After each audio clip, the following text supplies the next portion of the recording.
Hey guys, this is Jake, and this is going to be a much more serious message.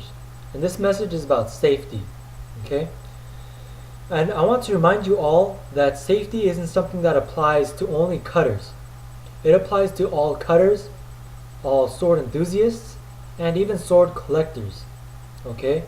Basically, anyone who handles a sword should have safety as their #1 priority, okay? So, safety rules and guidelines, I mean, most of them are pretty much common sense.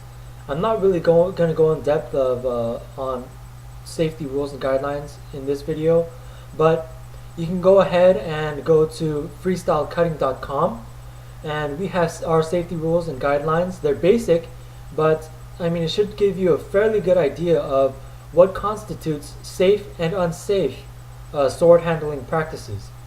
Okay? And even if you're unsure about what constitutes safe or unsafe sword handling practices, like you're unsure about using a stand or unsure about using a certain kind of sword or something, go ahead, send us a PM or an email or give us a comment, and we'll do our best to clarify. Okay? Now, this part of the message is specifically for freestyle cutters and cutting mechanics. Okay, and even to all of the future members.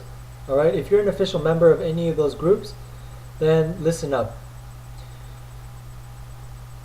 Okay, we take safety very seriously, and we do not tolerate any unsafe sword handling practices.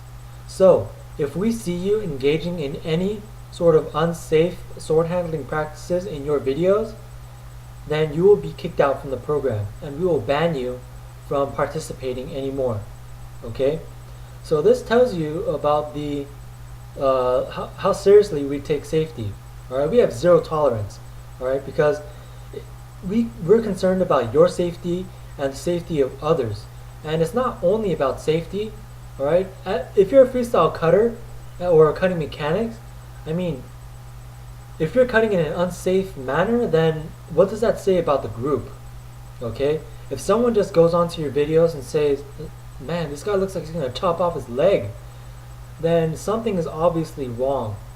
Okay, and we want to try to uphold the group's integrity. All right, and we also want to uphold the appearance of the group, because like I said, if someone just goes on there and says, man, these guys are cutting really, unsafely, then we're doing a disservice to anyone who may want to get involved in swords.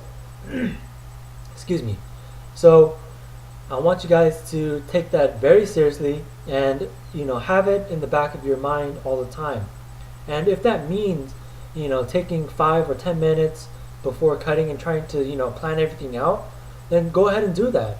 Right? Because it only takes one person, one instance, for someone to get seriously hurt, or for someone else to get seriously hurt.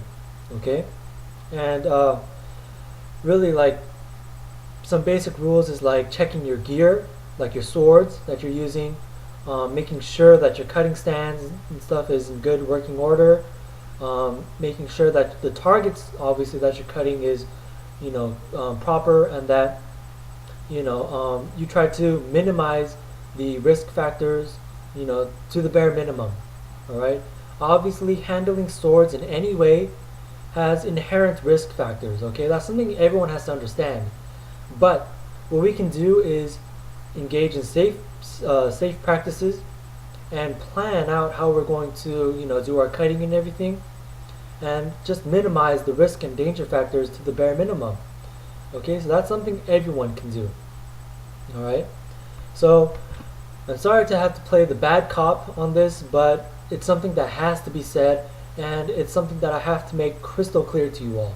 Okay, so freestyle cutters, cutting mechanics, even me myself, and even Greg and Eric, this applies to all of us. Okay, there is no selective safety rules.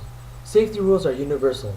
Okay, so I want to end on that, and as always, cut safe and have fun.